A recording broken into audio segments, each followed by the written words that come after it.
gurizada do Pod Praça. Estamos aqui apresentando mais um podcast. Vamos falar sobre o Contestados e a Semana da Arte Moderna. Eu sou o Rian, estou aqui com o Enzo, com o Felipe e com o Nando. Espero que vocês gostem e vão fazer um bom trabalho. Isso aí, a revolta dos contestados, basicamente chamada também de revolta dos pelados. Se dá esse nome também porque eles são carecas e essa... Eles têm uma principal dividida no norte de Santa Catarina e no sul do Paraná.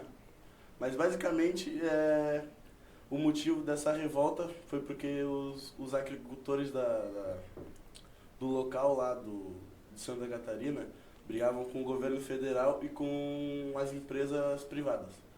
Aí uma empresa norte-americana, ela queria fazer uma ferrovia do Rio Grande do Sul até São Paulo.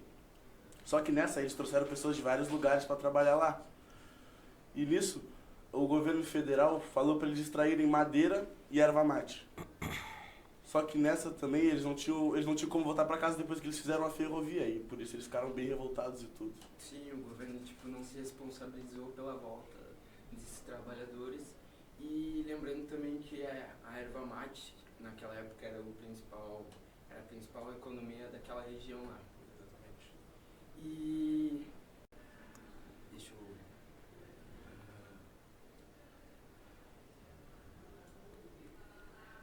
e o que se comoveu, lembrei. Com a comoção, desse pessoal que não estava conseguindo voltar para casa, um monge que se comoveu, se sensibilizou no caso, foi o José Maria de Santo Agostinho, que organizou um movimento messiânico fundando o Quadrado Santo, que basicamente, por conta deles não conseguirem voltar para casa, teve um acúmulo de população naquela região e os camponeses estavam sem terra para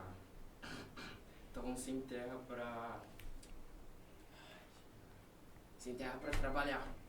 E aí eles acabaram se revoltando contra o governo. E basicamente Foi bem como tu disse, como estavam já revoltados, não voltaram para casa, não tinham como trabalhar, eles fizeram esse tumulto, que nem tu disse, com Santo Agostinho, que a guerra acabou durando 4 anos, foi de 1912 até 1916. Só que não era muito justo, por causa que como o governo considerou eles como inimigos, mandou uma força militar para cima deles. Então era magrão de foice e espingarda contra os magrão tudo armado. E essa guerra foi terminar, só depois dos 4 anos, com a prisão do Adeodato, que ele foi preso e não tinha mais quem liderasse. Mas eles também fizeram um acordo que eles assinado para separar lá do Rio de Janeiro, que separava os limites, Paraná e Santa Catarina, e aí ficou por essa. Que essa revolta ela mostrou muito como o governo se portava a população em geral, né? Exatamente, eles davam preferências a empresas grandes e... normalmente a quem tinha a grana. Exatamente. de facão contra a cara de arma. Mas foi basicamente isso, porque foi uma guerra curta que não durou muito, foi só... Não foi tão longa que nem outras. Mesmo sendo curta, matou muita gente, né? Foi uns 10 mil. Sim, tinha pessoas de vários lugares, né? E os trabalhadores. Vamos falar da Semana da Arte Moderna agora, então. Semana da Arte. Puxa aí. Que é a Semana da Arte Moderna, que aconteceu depois, né? Sim, depois do... Foi se passa no fim da Primeira Guerra Mundial, um pouco depois. E um pouco depois dessa Guerra do Contestado, né? E aí, a Semana da Arte Moderna ocorreu entre 11 de fevereiro e 18. Uma semana, né? De 11 a 18 de 1922 em São Paulo.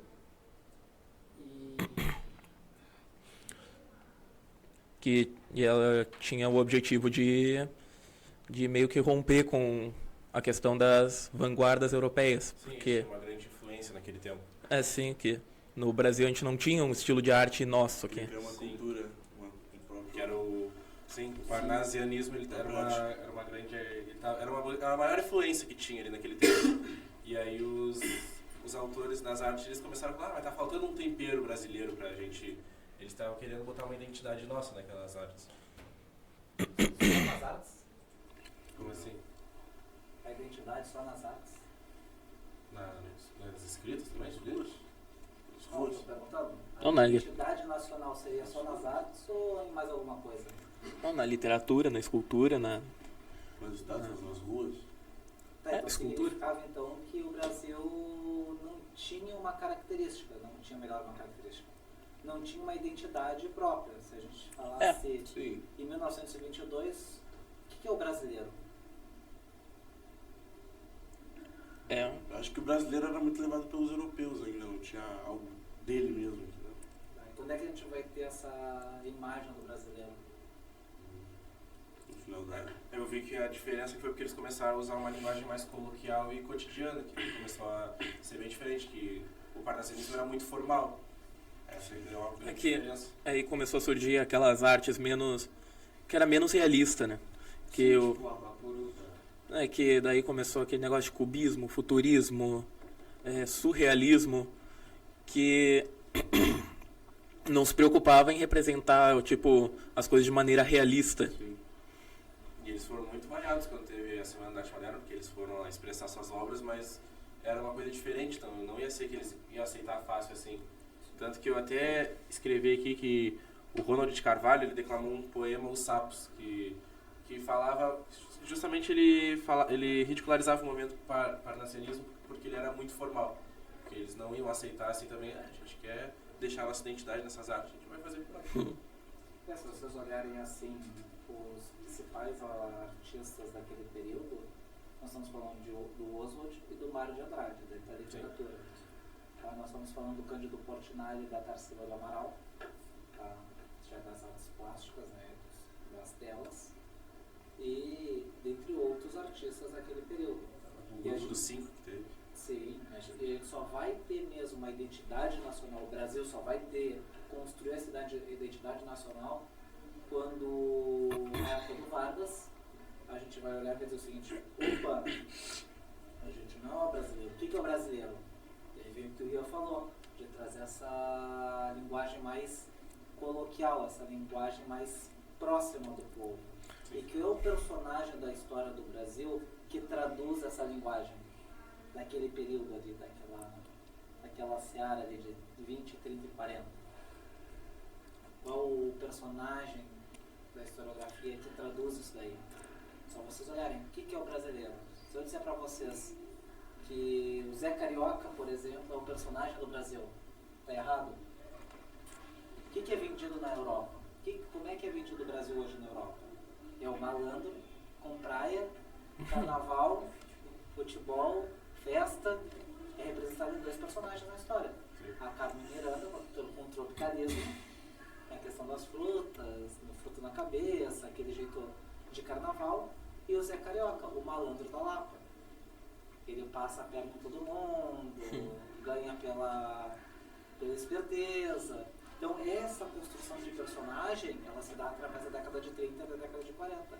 Mas é uma construção que inicia desde a Semana da Arte Moderna.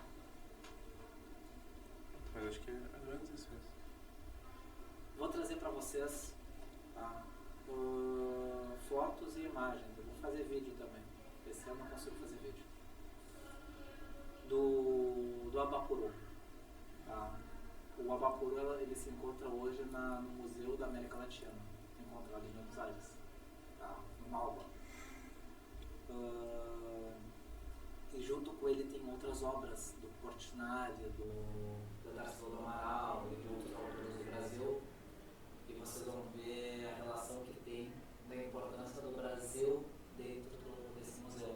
Então, vou trazer para vocês o museu, o quadro mais ou menos, para vocês terem uma expressão. O quadro é como se essa TV estivesse na vertical.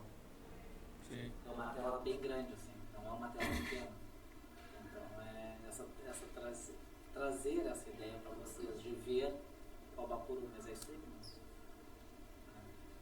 O tropicalismo, que vai adiantando até o final da década de 70. Isso aí, esse foi o nosso pó de praça. Se vocês gostaram do podcast, deixa o like, se inscreve no canal e foi. do eu